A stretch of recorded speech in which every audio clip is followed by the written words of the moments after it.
আসসালামু আলাইকুম। এই মাত্র আমরা একটা আপডেট সেল দিলাম বাইক, এই বাইকটা। তো ভাই কোথা থেকে আইছেন? চাঁদপুর থেকে না? আমাদের এখানে গাড়িগুলা কিরকম দেখলেন, পুরো মার্কেট যাচাই করলেন। আমরা কি সব থেকে কম দামে বাইক বিক্রি করি? আমরা কম দামে বিক্রি করি না, অনেক বেশি দামে। তো কত দিয়ে লইলেন এই গাড়িটা? 74। এরকম বাইক আমরা বলে বেশি দামে বিক্রি করি। এই যে এই বাইকটা 1,74,000 দিয়া নিল, আবার বলতেছে দাম বেশি হয়ে যায়।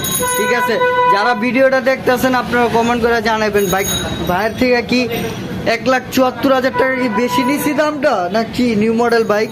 ঠিক আছে, তো আর কিছু বলার আছে? তো ভালো মতন চালায় যান চাঁদপুরে, হেলমেট সব টাইমে পরে থাকেন, আস্তে আস্তে চালায়েন। ঠিক আছে, আর কি নাম ট্রান্সফার যে কোনো টাইমে আসবেন করে দিব।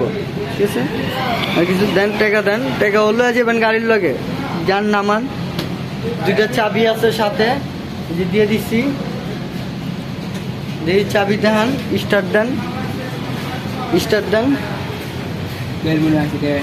হ্যাঁ, তেল ভরা লইয়েন, তেল আরো লাগতে পারে। এই যে দুইটা চাবি, ঠিক আছে, দিয়ে দিলাম। তো ঈদ মোবারক। আবার ঈদ মোবারক দেখা হবে ইনশাল্লাহ।